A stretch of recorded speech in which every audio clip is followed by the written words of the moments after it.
Eh bien, bonjour à tout le monde. Une nouvelle interview du Forum des médecines de l'âme de Chambéry sur le thème de la sagesse avec Sylvain Fèvre du CNRS. Ça fait impressionnant. Un chercheur qui trouve ou un chercheur qui cherche? Tu connais la blague? Déjà pas un chercheur, moi je ne suis qu'ingénieur au CNRS. D'accord. Et ingénieur en médiation scientifique en fait. C'est-à-dire que moi, mon boulot, c'est justement de plutôt parler de ce que les chercheurs, eux, trouvent ou cherchent. C'est-à-dire que tu fais le lien entre les gens qui sont dans leur laboratoire et le public, par exemple? C'est ça, exactement. C'est-à-dire que j'essaye de rendre accessible au grand public les choses un petit peu compliquées qui sortent des laboratoires. Du mien au départ, et puis finalement je me suis plutôt diversifié par rapport à la production, on va dire beaucoup plus générale que ce qui se passe dans mon propre labo, que pas forcément très intéressant pour le grand public, c'est les télécommunications, quoi. Donc bon, les gens, ils utilisent, ils s'en foutent de savoir comment ça marche. Ah oui, pourvu que ton iPhone il marche. Ouais, voilà, c'est ça. Yes. Donc c'est ce qu'on appelle dans le jargon un vulgarisateur, mais c'est un mot que j'aime pas parce qu'on dirait que c'est vulgaire, justement, alors qu'au contraire c'est hyper utile. Et ça c'est toujours les connotations du français. Quelqu'un qui rend accessible, c'est quelqu'un qui est fondamentalement utile. Parce que sinon c'est comme s'il y avait le monde de la science et puis le monde des gens qui comprennent rien, quoi. Et toi tu fais le pont entre les deux. Ouais, voilà, c'est ça. J'ai adapté en fait mon poste au CNRS justement pour tendre vers ce truc-là. Au début, effectivement, j'étais un ingénieur de laboratoire qui faisait des expériences très ciblées sur des sujets précis qui intéressent assez peu de monde, quoi. Et effectivement, moi, ça me plaisait pas du tout, cette position-là. J'étais beaucoup plus attiré justement vers cette diffusion, quoi, en fait, de ce qui peut se passer dans la science, dans la recherche, vers le grand public pour effectivement rendre accessibles des choses qui ne le sont pas forcément de prime abord, mais qui quelque part intéressent tout le monde parce que c'est la connaissance quand même, quoi. Et donc voilà. Et quand même, quoi. Quand même. Et en fait, donc déjà on peut le dire pour les gens qui regardent cette vidéo, si ils ont envie de monter une conférence dans leur région sur un thème que tu sais traiter, toi tu peux venir.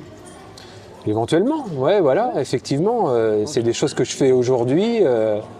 Maintenant, c'est devenu mon activité plus que l'activité que le CNRS me demande de développer, quoi, finalement. Mais moi, je l'ai développé pour moi. Et oui, je fais des conférences aujourd'hui.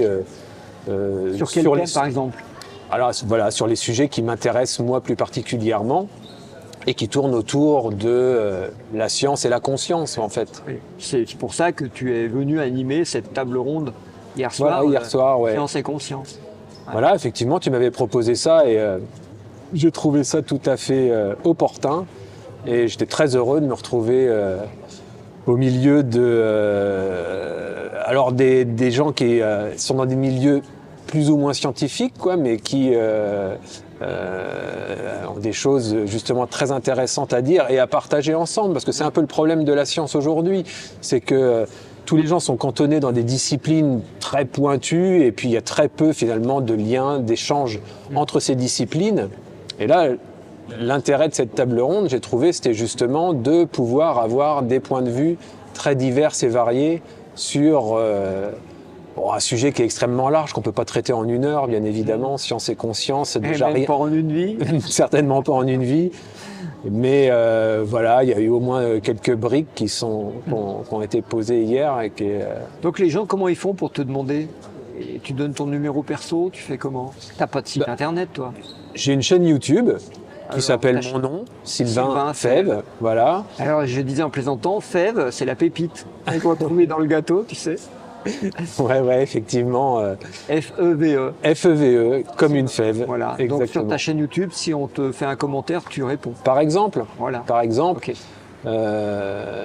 Et puis sinon, en fait, on peut m'envoyer un mail aussi, sylvain.fèvre arrobas plein de choses, ce qu'on veut, Orange, CNRS, Univren, Ah ouais.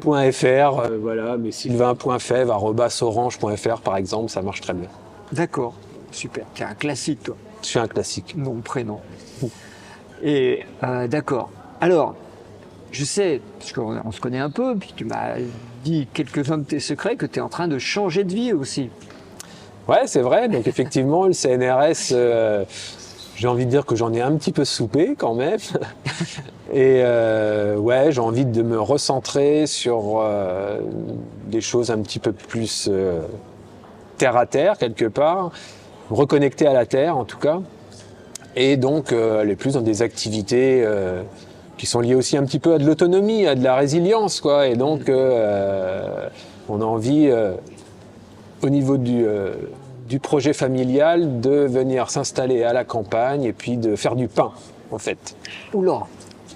Voilà, on veut s'installer boulanger de campagne. Donne-nous notre pain quotidien, c'est pas ça. loin de la conscience. Là. C'est ça. Ouais, c'est un sacré symbole, le pain. Tout à fait. Bah, le corps du Christ et tout ça, là. Partage du pain. Oui, on a envie de se recentrer vers quelque chose de beaucoup plus nourrissant, mais en termes corporels, matériels, quoi, en fait, quoi, que la nourriture spirituelle et mentale, finalement, avec laquelle je me suis nourri pendant pas loin de 35 ans maintenant au CNRS. Ouais.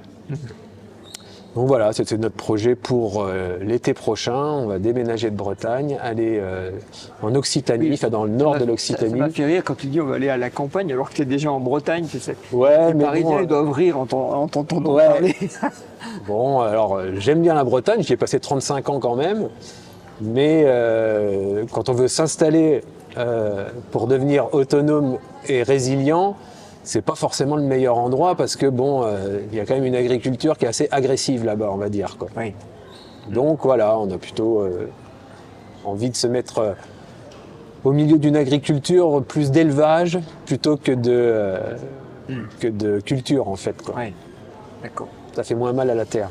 Donc là, il y a ça. Est-ce qu'il y a d'autres choses dans ta vie qui bougent en ce moment que tu voudrais partager ou annoncer?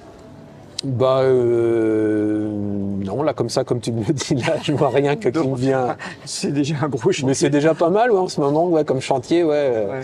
Donc ouais, c'est ça va être trouver un lieu de vie et puis développer donc une nouvelle activité. Donc après avoir été très en haut dans la tête, là, tu repars à zéro. Ouais, et j'en tu ai dis, on va besoin. refaire un carré, on va refaire une base là. C'est ça, j'en ai besoin effectivement de Ouais. me reconnecter à un lieu et puis de développer de la vie quoi sur un lieu. Et si ça faisait émerger des nouvelles consciences, tout ça, On espère. peut-être que tu le fais pour ça. Ouais, sans doute quelque part. En tout cas, moi, ça a été une transformation justement de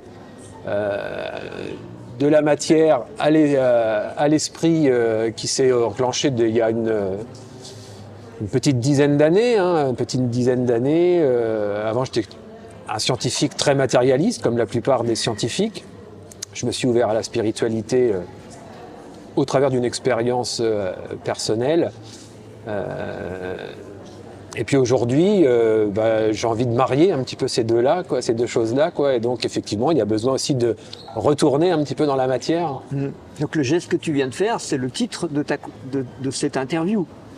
Du haut vers le bas. Ouais, C'est ça ton chemin. sans doute. En tout cas, c'est un voyage entre les deux, quoi, effectivement, et puis trouver un juste milieu, sans doute. Super.